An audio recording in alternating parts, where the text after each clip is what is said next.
उस रात अपुन 2 बजे तक पिया। अभी ये आलमोस्ट रात के पता नहीं 11-12 बज रहे हैं। और कमेंट में था कि जेनेटिक्स रहता है जी, वो करवा दें अभी। तो मैंने कहा चलें यार करवा देते हैं। एनर्जी बिल्कुल डाउन थी। अभी चाय बनाना वाला कोई था नहीं, सिंगल लोग हैं, पता है आप लोगों को। फिर तो मैंने कहा चले कोक पे ही गुजारा करते हैं। एनीवेज काम ये भी पूरा करेगी। जेनेटिक्स के कुछ मेरे पास 1947 वाले नोट्स पड़े हुए थे, ठीक है। और कुछ मैंने जो है ना वो ऐड किए हुए थे खुद भी, और इधर उधर से चीज़ें देख के जहाँ जहाँ से मटेरियल मिला ना मुझे। Special thanks to all of दोस्त जिन्होंने मुझे इस जेनेटिक्स की नोट बनाने में हेल्प की। बाकी कुछ इधर से अच्छा, इसको जब मैं रिवाइज़ करवा दूंगा ना एक दफ़ा, पीडीएफ जिसको चाहिए वो मुझसे ले लेगा बाद में। तो इसके रिवाइज़ करने के बाद इंशाल्लाह आपका जेनेटिक्स का जो 80% पोर्शन है ना, वो मैं कहता हूँ आपका साइड पे हो जाएगा। आपको वो आता होगा, इसी के अंदर से ही पास पेपर घुमा घुमू के आते होते हैं हर साल, बिना किसी टाइम को गवाए। जस्ट मुझे 2 मिनट दें, थोड़ी सी बस एनर्जी लेवल बहाल करके फिर चलते हैं। ओके जी, बिस्मिल्लाहिर्रहमानिर्रहीम, इय्याका नअबुदु व इय्याका नस्तईन। तो गाइस, जेनेटिक्स में सबसे पहले आपको म्यूटेशन का पता होना चाहिए। म्यूटेशन बेसिकली क्या, बच्चों वाली बातें हैं बिल्कुल। Permanent changes in the DNA, इसे म्यूटेशन कहते हैं। ये चेंजेस जो है ना अफेक्ट कर दी हैं जो जर्म सेल होते हैं ना, ठीक है। सेक्स क्रोमोसोम यानी जो जर्म सेल के गैमीट होगा और ओवरी वाले, उनको इफेक्ट करेंगी, जिसकी वजह से जो है ना ट्रांसमिट होती है प्रोजेनी में, और वो give rise to inherited disease. इसी वजह से वो इनहेरिटेड डिजीज़ के अंदर अपना रोल प्ले करेंगी। एक बात ये होगी। नंबर 2 पे वो कह रहा है कि म्यूटेशन जो सोमेटिक्स जीन्स के अंदर होती है ना, आम बॉडी सेल्स के अंदर, वो ट्रांसमिट नहीं होती। ज़ाहिर सी बात है, जो सिर्फ सेक्स क्रोमोसोम ही ट्रांसफ़र होंगे, बाकी तो होंगे नहीं। अब उसमें पहली बात उसने की हुई है पॉइंट म्यूटेशन की। पॉइंट म्यूटेशन क्या है, बेसिकली नाम में ही काम है। Substitution of a single base, किसी भी एक, ये सपोज करें ना ये हमारे पास है कोई तार है, ठीक है। इस किसी एक पॉइंट पे जो है ना वो कोई चीज़ चेंज तब्दील कर दी है हमने, ठीक है। ग्लूटामिक एसिड की जगह हमने वेलिन लगा दिया, तो हमारे पास पूरी हीमोग्लोबिन की चेंज हो गई है। तो इसी को हम कह रहे हैं कि वो हमारे पास point mutation, replacement of the one amino acid with another alternating protein, किसी भी दूसरी प्रोटीन के साथ, इसे हम पॉइंट म्यूटेशन कहते हैं। जिस तरह एग्जांपल में उसने कहा कि बीटा ग्लोबुलिन, ये एक एमसीक्यू आया हुआ पास पेपर का, कि बीटा ग्लोबुलिन जो है ना हीमोग्लोबिन की, जब उसके अंदर म्यूटेशन होती है तो वो कौन सी होती है, आपने कहना एक तो पॉइंट म्यूटेशन है। किस चेन के अंदर होती है, बीटा वाली चेन के अंदर होती है, जिसकी वजह से हमारे पास क्या होता है, सिकल सेल जो एनीमिया है ना, वो हमारे पास होना होता है, जो कि हमारे पास एग्जांपल है पॉइंट म्यूटेशन की। ये 3 एमसीक्यूज एक ही एग्जांपल के अंदर मैंने कवर करवा दिए हैं आपको। नॉन सेंस म्यूटेशन क्या होता है, जिसके अंदर नॉन सेंस मतलब उसे सेंस ही नहीं है। इन सिंपल वर्ड में क्या कहूँगा, सर्टेन पॉइंट म्यूटेशन में change an amino acid codon to the stop codon, जिसके अंदर कोई भी amino acid codon nonsense मतलब उसे रोक देता है, कोई उसे सेंस ही नहीं है, ठीक है। मतलब इसके अंदर यू आ यू आज यू जा, ये स्टॉप कोडॉन यू ए जी या यू जी ए, मुझे अभी तक एफ वाले याद है, मैंने यू आ यू आज यू जा इस तरह याद दिया हुआ था ना। ये स्टॉप कोडॉन है, मतलब कोई भी अमाइनो एसिड स्टॉप कोडॉन के साथ रिप्लेस हो जाए, इसे हम कहते हैं नॉन सेंस कोडॉन। ये इंपॉर्टेंट है एक। फिर नॉन सेंस मीडिएटेड डिके क्या होता है, RNA is rapidly degraded in the certain point, ठीक है। मतलब जो भी आरएनए म्यूटेटेड आरएनए होता है उसको ना वो कहता है सर्टेन पॉइंट पे हमने डिग्रेड कर दिया जाता है, to reduce the error in the gene expression, ताकि हम एरर को कम से कम कर सकें। इसे हम कहते हैं नॉन सेंस मीडिएटेड, या NMDB कहीं कहीं लिखा होता है, नॉन सेंस मीडिएटेड डिके या MAD, वही आरएनए जो हमारे पास नहीं चाहिए होता है उसकी डिके हमने करवानी थी। अब हमारे पास होता है frame shift mutation. Frame shift ज़रा गौर करो, न्यूक्लियोटाइड की इंसर्शन करवा दो, या न्यूक्लियोटाइड वहाँ से डिलीट करवा दो, या ऐड करवा दो, या वहाँ से जो है ना कोई न्यूक्लियोटाइड रिमूव करवा दो, एडिशन या डिलीटेशन।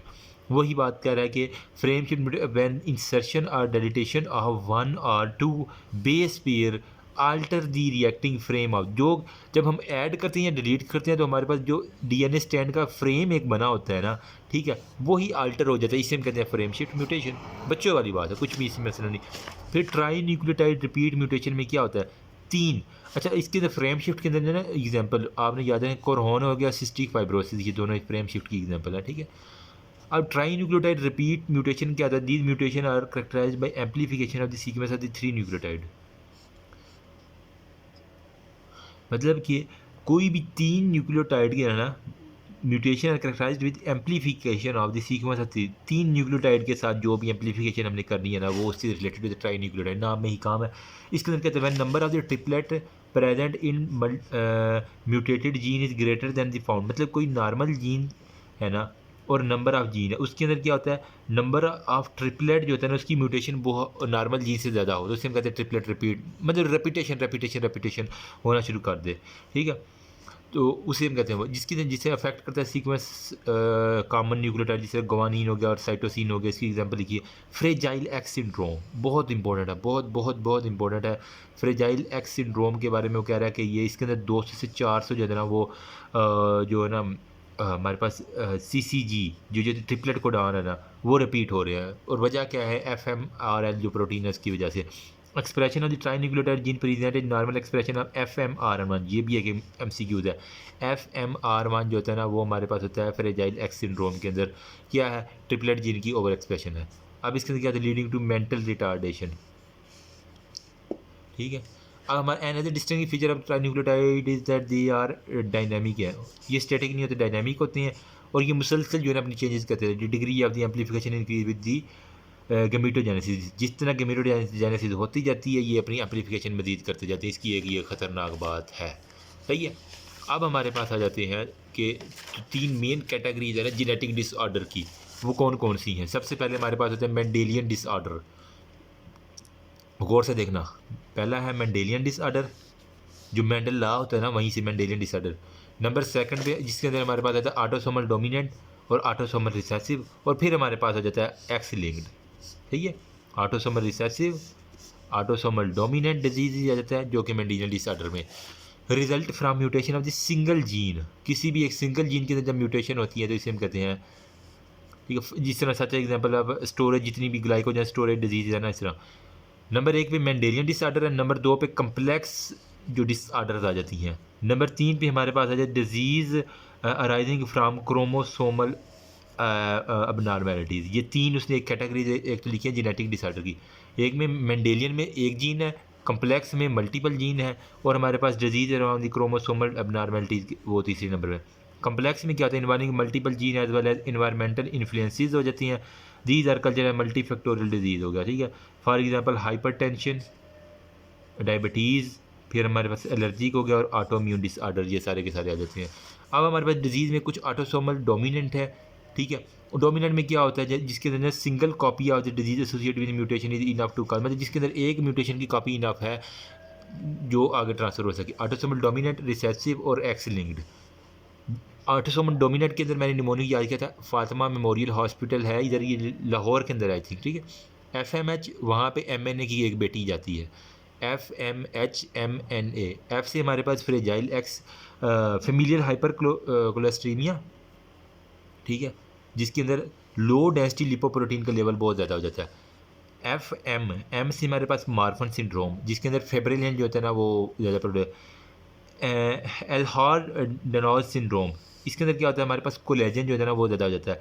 हेरिडिटी स्फेनोसाइटोसिस, इसके अंदर क्या होता है, हमारे पास RBC जो होता है ना वो ज़्यादा अफेक्टेड होता है, स्पेक्ट्रिन हो गया और एनकाइनिन जो होता है ना वो सारे के सारे। न्यूरोफाइब्रोमेटोसिस टाइप 1, ये क्या करता है, फाइब्रोमेटिन के ऊपर एक्ट करता है सारे का सारा। फिर हमारे पास है एडल्ट पॉलीसिस्टिक किडनी डिजीज, जिसके अंदर पॉलीसिस्टन हमारे पास आ जाता है। तो ये थी हमारे पास ऑटोसोमल डोमिनेंट।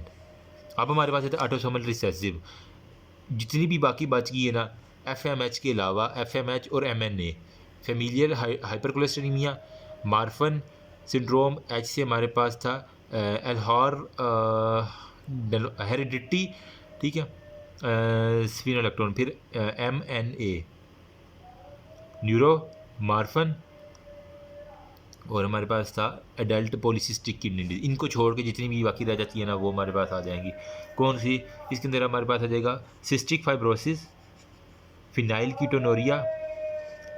सिस्टिक फाइब्रोसिस में क्या होता है, CFTR जो है ना वो रेज हो जाता है, ठीक हो गया। तो फिनाइल कीटोनोरिया में फेंडोलामिन हाइड्रोक्सीलेज। टेसाइड डिजीज़ में क्या होता है, हेक्सोजा माइंडेज। फिर हमारे पास सीड मतलब severe combined immuno deficiency syndrome में एडिनोसिन डीमाइनेज का लेवल ज़्यादा। थैलेसीमिया के अंदर हमारे पास क्या होता है, हीमोग्लोबिन का लेवल ज़्यादा है। सिकल सेल एनीमिया के अंदर क्या होता है, हमारे पास हीमोग्लोबिन सारे का सारा अबनॉर्मल प्रोटीन जो है ना वो उसने बनानी होती है। तो ये सारी थियरी अबनॉर्मल रिसेसिव के अंदर आ जाएंगी। एक्स लिंक्ड में क्या होता है, हमारे पास हीमोफीलिया और फ्रेजाइल एक्स सिंड्रोम, ठीक है। ये F फैमिलियर हाइपरटेंशन है, जबकि एक्स लिंक्ड में फ्रेजाइल एक्स सिंड्रोम और हीमोफीलिया, FH, HF या FH, familiar fragile x syndrome और हीमोफीलिया। हीमोफीलिया जो ये रॉयल फैमिली के अंदर फैक्टर 8 की वजह से होता है, जिसके अंदर ब्लीडिंग बहुत ज़्यादा हो जाती है। और FMRP मतलब फ्रेजाइल एक्स मेंटल रिटार्डेशन करवा देती है। तो ये सारे के सारे ऑटोसोमल डोमिनेंट, रिसेसिव और एक्स लिंक्ड डिजीज़ के बारे में आपको कंसेप्ट क्लियर होना चाहिए। अब हमारे पास आ जाती हैं कुछ मार्फन सिंड्रोम्स के बारे में। देखो, ये बेसिकली एक ऑटोसोमल डोमिनेंट है। हमने कहा था ना जो हमारे पास ऑटोसोमल डोमिनेंट के अंदर क्या था, मैंने कहा था FMHMNA की बेटी जाती है ना, ठीक है। तो हमारे पास था F से हमारे पास था फेमिलियर हाइपरकोलेस्टेरेमिया, M से मार्फन डिजीज़। तो ऑटोसोमल डोमिनेंट में मार्फन आ गया ना, ठीक है। ये कनेक्टिव टिश्यू की डिजीज़ है। F आ रहा, तो F में मतलब फिब्रिलिन जो है ना प्रोटीन, उसकी मोस्टली जो है हमारे पास चेंजेस इन द स्केलेटन हो गया, आईज हो गया, और CVS से रिलेटेड सिस्टम से। Inherited defect extracellular glycoprotein called fibrillin 1। Marfan में F आ रहा है तो फिब्रिलिन F से F, ठीक है। वहाँ से याद कर लें, ये MCQ लिखता है। इसके अंदर क्या होता है, इनहेरिटेड डिफेक्ट हो जाता है फिब्रिलिन 1 के अंदर, ठीक है। Glycoprotein is the major component of the myofibril found in the extracellular matrix. जो एक्स्ट्रा सेलुलर मैट्रिक्स है उसके अंदर जो ये वाला जो फिब्रिलिन 1 ग्लाइकोप्रोटीन है ये ज़्यादा होता है, लेकिन जब ये इनकोड होता है FBN1 जीन के ज़रिए। ये एक इंपॉर्टेंट MCQ है। फिब्रिलिन 1 जीन जो है इसको इनकोड करता है प्रेजेंटेशन ऑफ क्रोमोसोमल नंबर 15 के ऊपर जाकर 70 to 85% केसेस में वो कह रहा है कि familial arising for mutation in FBN1 gene की वजह से, म्यूटेशन की वजह से। क्लिनिकल फीचर में इंक्लूड टाल finger, bilateral subluxation of the lens और माइट्रल वाल्व, ठीक है। और हमारे पास होता है प्रोलैप्स, एयोटिक एनोरिज्म और एयोटिक जो है ना डाइसेक्शन। ये सारी की सारी इसकी जो है ना मार्फन सिंड्रोम की हैं, आपने ये देख लेनी है। मैं एंड पे दिखाऊंगा सारी की सारी, परेशान नहीं होना, ठीक है। फिर हमारे पास होता है एलर्स डेनलॉस सिंड्रोम, ठीक है। इसके अंदर क्या होता है बेसिकली, ये जो है ना स्ट्रेचेबल स्किन जो है ना, जिस तरह रबड़ होती है ना, बिल्कुल ऐसे लंबी होती जाती है। इसके अंदर एलर्स डेनलॉस सिंड्रोम में क्या होता है, defect in collagen synthesis and structure. Collagen की सिंथेसिस और इसके स्ट्रक्चर के अंदर डिफेक्ट होता है। Tissue rich in collagen such as ligament joint frequently affected. वही बात है यार, लिगामेंट के अंदर, स्किन के अंदर जॉइंट जो है ना वो हाइपर मोबाइल हो जाते हैं। ये आपने याद रखना कि जॉइंट हमारे पास हाइपर मोबाइल हो जाएंगे। फिर हमारे पास क्या है, स्किन फ्रेजाइल हो जाती है। Skin is extra ordinary stretchable, हाथ से ज़्यादा उसको हम स्ट्रेच कर लेंगे। फ्रेजाइल है, वल्नरेबल टू द ट्रोमा, ज़ाहरी बात है चोट भी लगेगी।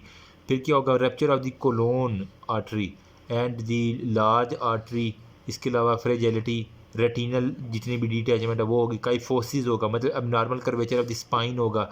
डायाफ्रेगमेटिक हर्निया एक, जिसके अंदर क्लासिक EDS जो है ना वो डायाफ्रेगमेटिक हर्निया के केसेस के अंदर वो सारे का सारा आपको एर्लहॉर्स डेनलॉस सिंड्रोम के अंदर होते हैं। एर्लहॉर्स डेनलॉस syndrome.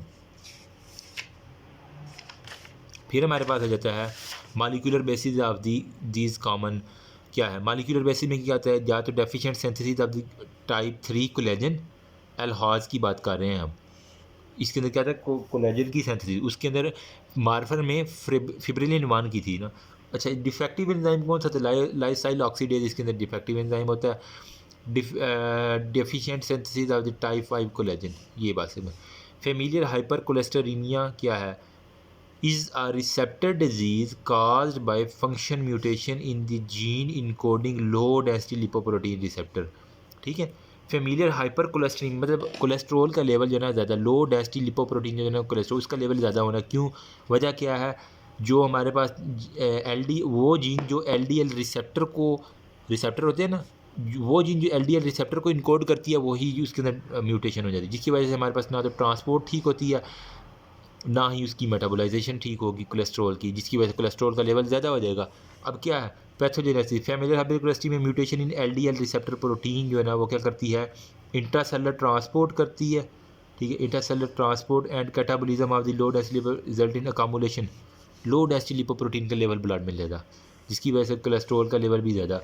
Patient with familiar hyper कोलेस्ट्रेमिया जो है develop excessive level of serum cholesterol, वही बात की है, जिसकी वजह से हमारे पास कंबाइंड कैटाबोलिज्म भी नहीं हो सकता। और मतलब उसकी कैटाबोलिज्म नहीं हो रही, लेकिन बायोसिंथेसिस जो है ना कोलेस्ट्रॉल की ज़्यादा बनता जा रहा है, लेकिन उसे जहाँ पे जाके कैटाबोलाइज हो ना वो हो नहीं रहा, जिसकी वजह से हमारे पास हाइपर कोलेस्ट्रेमिया हो गया। फेमिलियर हाइपर कोलेस्ट्रेमिया में बेसिकली एक ऑटोसोमल डोमिनेंट है, FMH याद करो, F से हमारे पास फेमिलियर था। हेट्रोजाइगस वो कह रहा है कि 3 फोल्ड 2 to 3 फोल्ड जो है ना एलिवेशन होती है, जबकि जो होमोजाइगस है उनके अंदर 4 to 5 फोल्ड जो है ना वो ज़्यादा देखा गया है हाइपरकोलेस्टेरोलीमिया। तो ये था हमारे पास म्यूटेशन। अब लो डेंसिटी लिपोप्रोटीन जो इनकोड कर रहे हैं रिसेप्टर, उसके अंदर जो म्यूटेशन होनी है ना, उसको हमने 5 कैटेगरीज के अंदर जो है ना वो डिवाइड किया है। क्लास 1, क्लास 2, क्लास 3, क्लास 4 और क्लास 5। क्लास 1 की अगर म्यूटेशन है ना तो उसके अंदर क्या होगा, सिंपली जो रिसेप्टर की सिंथेसिस नहीं, complete loss of the receptor synthesis, ठीक है, loss of the receptor synthesis. अगर क्लास 2 है तो उसके अंदर क्या होगा, रिसेप्टर थोड़ा सा बन जाएगा लेकिन जो उसकी ट्रांसपोर्टिंग है ना वो नहीं ठीक हो रही, ठीक है। इसके अंदर रिसेप्टर नहीं ठीक था, इसके अंदर उसकी ट्रांसपोर्टेशन नहीं ठीक 2 में। 3 में क्या है हमारे पास, वो सेंथेसाइज भी हो रहा है, ट्रांसपोर्ट भी हो रहा है सेल सर्विस, लेकिन बाइंड नहीं कर रहा लो डेंसिटी लिपोप्रोटीन के साथ जो है ना वो उसकी बाइंडिंग नहीं हो रही, एक जो बॉन्ड बनाता है ना वो बाइंडिंग नहीं हो रही। क्लास 4 में हमारे पास कह रहा है fail to internalize within clathrin, clathrin के अंदर नहीं जा पा रहा, जिसकी वजह से उसकी मेटाबोलाइजेशन नहीं हो रही। क्लास 5 में क्या है, रिसेप्टर भी बन गया, ट्रांसपोर्ट भी हो गया, बाइंडिंग भी होगी, क्लेथरिन के अंदर भी जा गया, लेकिन जो है ना वहाँ पे ट्रैप कर जाता है एंडोसोम के ज़रिए। तो इसको हम क्लास 5 हाइपरकोलेस्टेरिया कहते हैं। इसके अंदर PCSK9 जो होता है ना, जिसे हम प्रोटीन कन्वर्टेज सबसाइटिन कैक्सिन 9 कहते हैं ना, इसके अंदर क्या होता है हमारे पास receptor hepatocyte with fewer LDL receptor होते हैं, जिसकी वजह से सेल सरफेस के ऊपर there is a reduced uptake of the plasma, low density lipoprotein plasma की अपटेक नहीं होती, जिसकी वजह से हमारे पास हाइपर कोलेस्ट्रोनीमिया हो जाता है। ये है सारी की सारी बात ही हमारे पास। अब हमारे पास आ जाता है सिस्टिक फाइब्रोसिस। अब ये आपको FMH MNA की बेटी ये थे ऑटोसोमल डोमिनेंट, बाकी जो रह गए थे वो ऑटोसोमल रिसेसिव के अंदर थे। तो ये हमारे पास क्या होगा, disorder of epithelial ion transport की है ना, जिसके अंदर क्या होता है, अफेक्ट करता है फ्लूइड की सेक्रीशन इन दी एक्सोक्राइन ग्लैंड। जो एक्सोक्राइन ग्लैंड है ना उसके अंदर जो फ्लूइड की जितनी भी सेक्रीशन है, और एपिथेलियल ल्यूमिनल रिस्पायरेटरी हो गया, GIT हो गया, और रिप्रोडक्टिव ट्रैक, उसके अंदर सारे का सारा ये इफेक्ट करता है सिस्टिक फाइब्रोसिस। पैथोजेनेसिस में क्या होता है, जो हमारे पास सेरेब्रोस्पाइनल फ्लूइड है जो reduce primary defect in cystic fibrosis is reduce production of abnormal functioning epithelial chloride channel. मतलब आपने क्लोराइड चैनल जो है ना उसको ध्यान में लाना है जब भी सिस्टिक फाइब्रोसिस का सवाल है। क्या होगा, इनकोड करता है जो सिस्टिक फाइब्रोसिस में ट्रांसमेम्ब्रेन कंडक्टिव रेगुलेटर्स हमारे पास आ जाते हैं। Principal defect is chloride ion transporter. इसके अंदर मसला होता है जिसकी वजह से हमारे पास क्या होता है, हाई साल्ट कंसनट्रेशन इन स्वेट।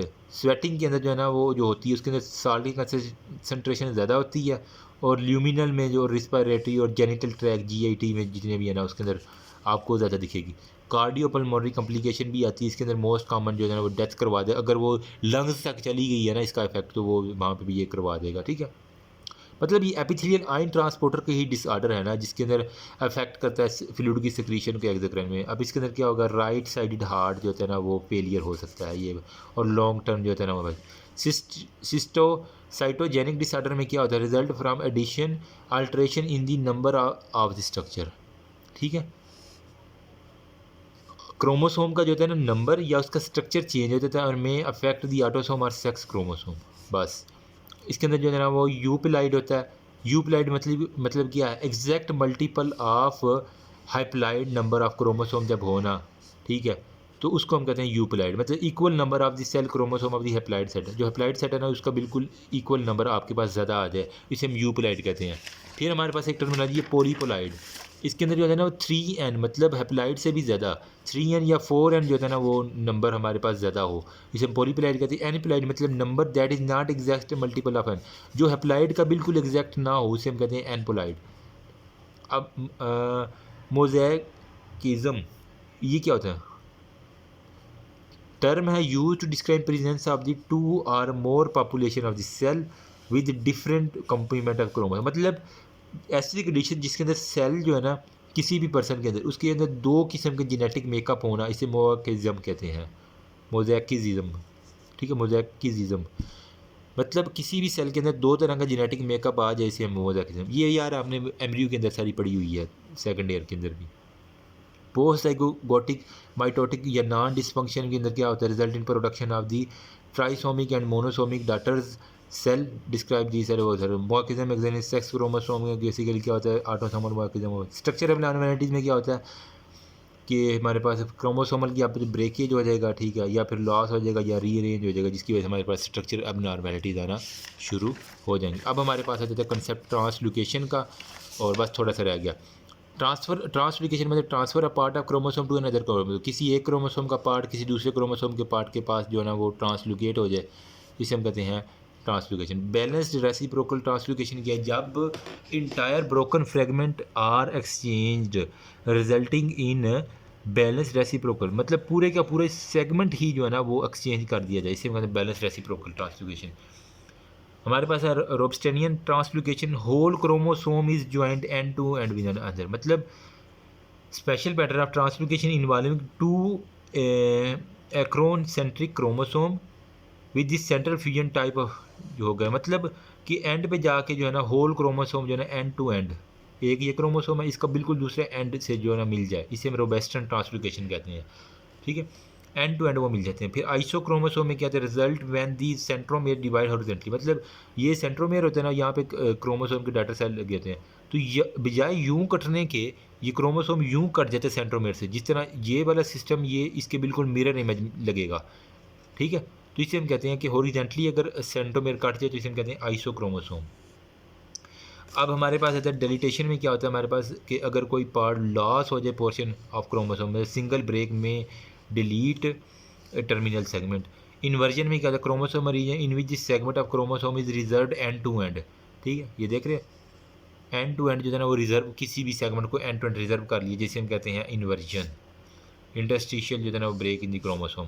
अब हमारे पास आ जाता है karyotypes of the Down syndrome. Down syndrome में क्या है रेगुलर ट्राइसोमी 21,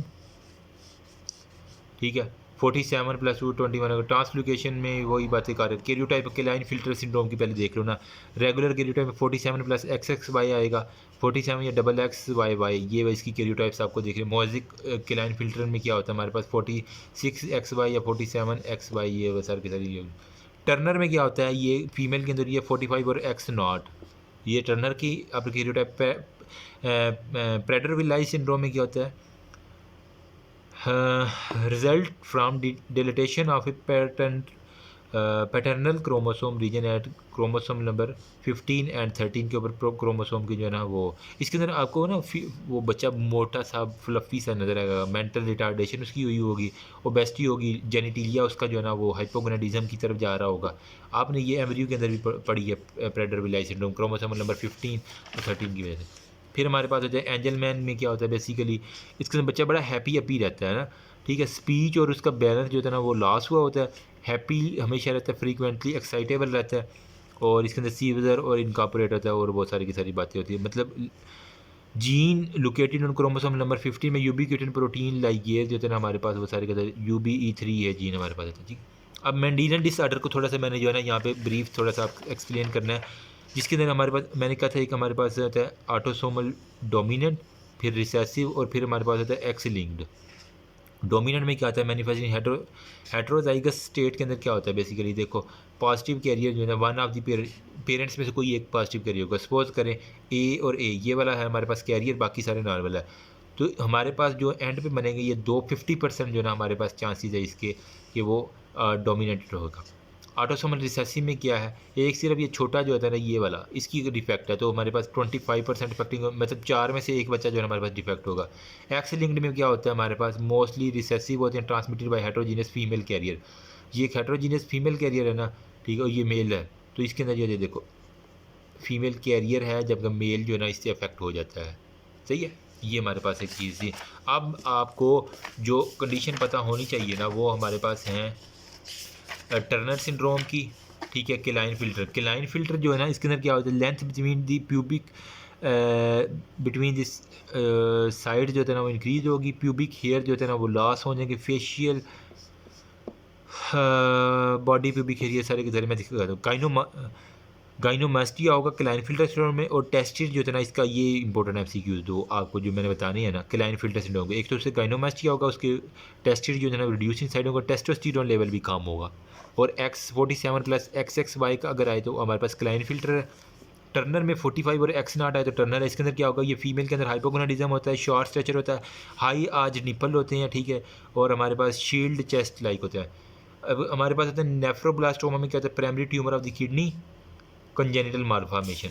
फिर हमारे पास मार्फन सिंड्रोम की बात हमने की।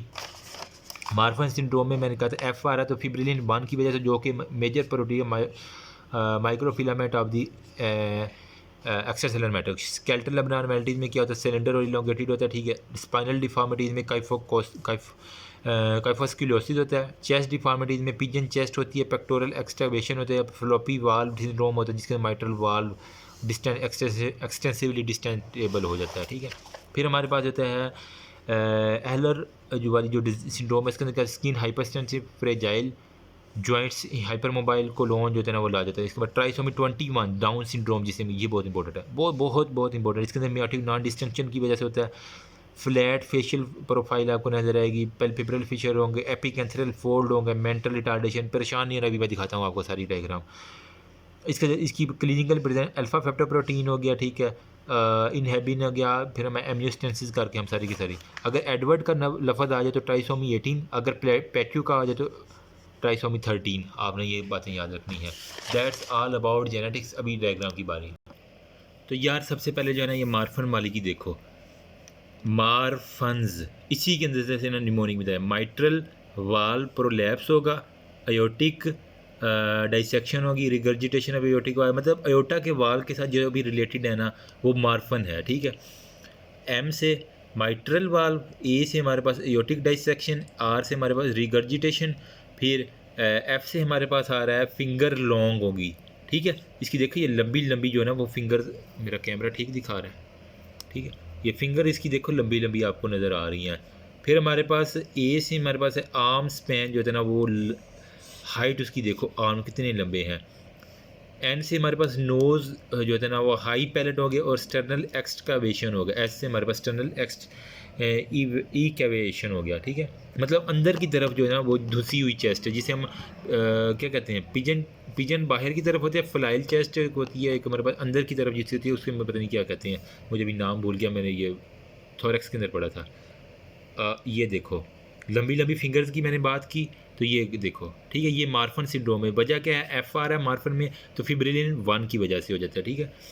फिर हमारे पास ये देखो उसके पाँव शाँव देख लो आप, ठीक है, ये मार्फन है, ज़्यादा नहीं दिखाऊंगा क्योंकि यूट्यूब वाले हमें कहेंगे फिर ये क्या तुम दिखा रहे हो गंद पिल।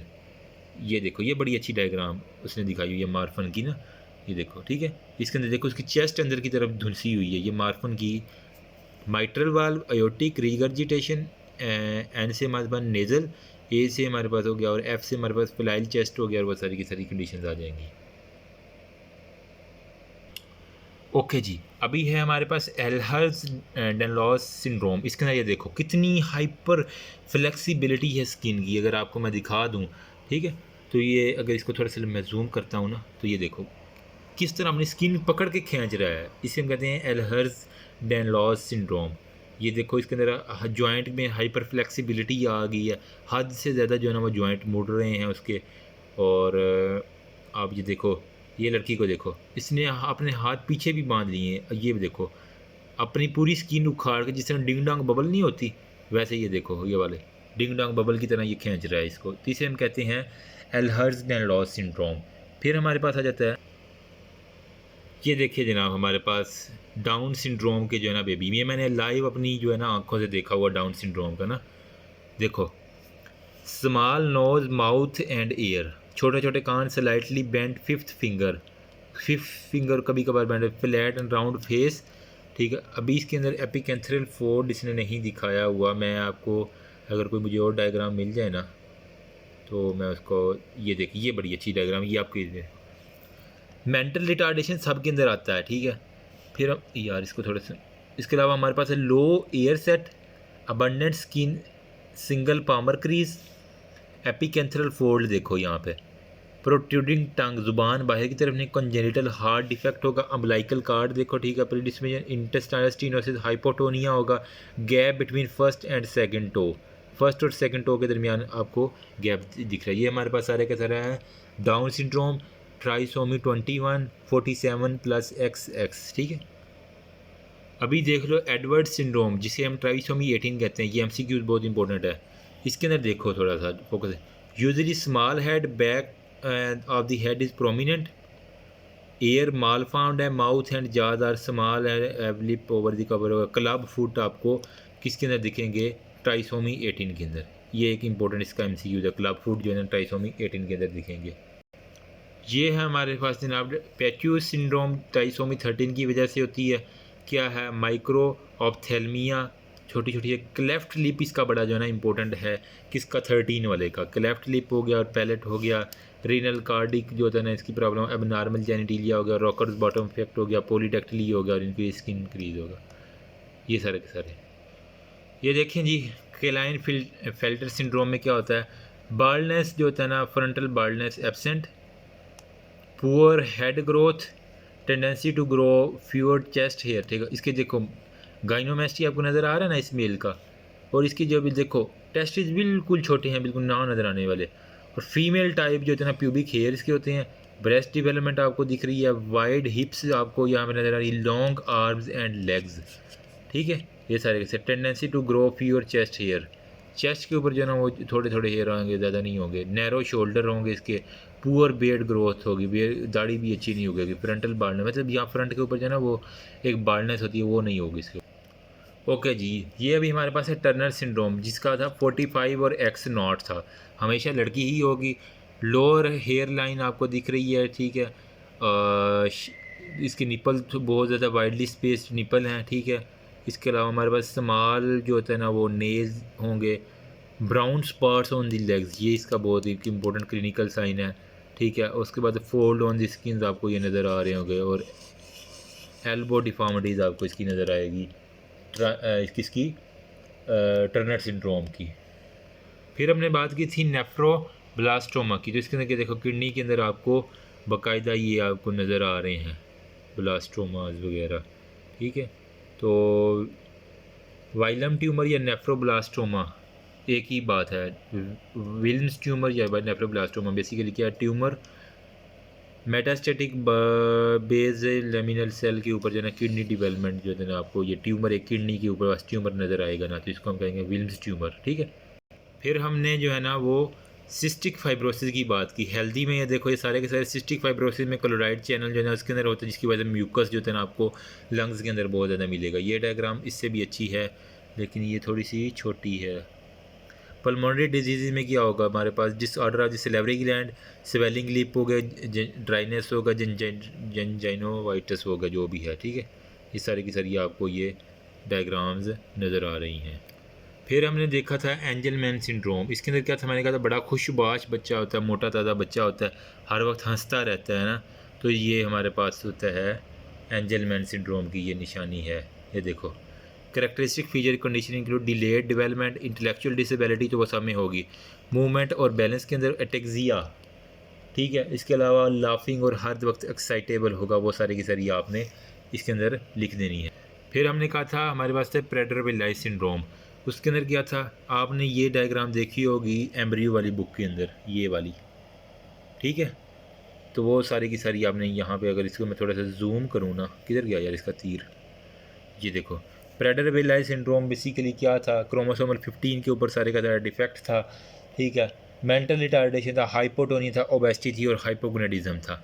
तो ये सारी की सारी कंडीशंस आपको इस बेबी के अंदर नज़र आ रहा है। ओबेसिटी आपको देख रही है, गाइनोमेस्टिया देख रहा है, इसके गुनेट्स देखे बिल्कुल ना होने के बराबर। हाइपोगोनेडिज्म हो गया, मेंटल रिटार्डेशन, ओबेसिटी और वो सारे के सारे। That's all about genetics. Hope so ज़्यादा नहीं तो किसी ना किसी एक के, मेरे जैसे जो नालायक से लोग हैं ना, बल्कि मैं उनसे भी नालायक होऊंगा, तो उनके लिए ये जेनेटिक्स के नोट्स थोड़ा ज़्यादा नहीं तो बहुत थोड़ा सा माइनर सा हेल्प कर देंगे ये। Thank you so much, remember me also in your precious prayer.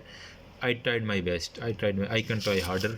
तो इंशाल्लाह अभी नेक्स्ट में देखना हूँ फार्माकोलॉजी की सीरीज़ वाइज। और हाँ, पास्ट पेपर की मुझे रिक्वेस्ट आई हुई है कि वो भी साथ डिस्कस करें, तो मैं इंशाल्लाह कोशिश करता हूँ उसकी सीरीज़ शुरू कर दूँ। थैंक यू सो मच, अल्लाह हाफिज़। जीनेटिक्स उस रात अपन 2 बजे तक पिया।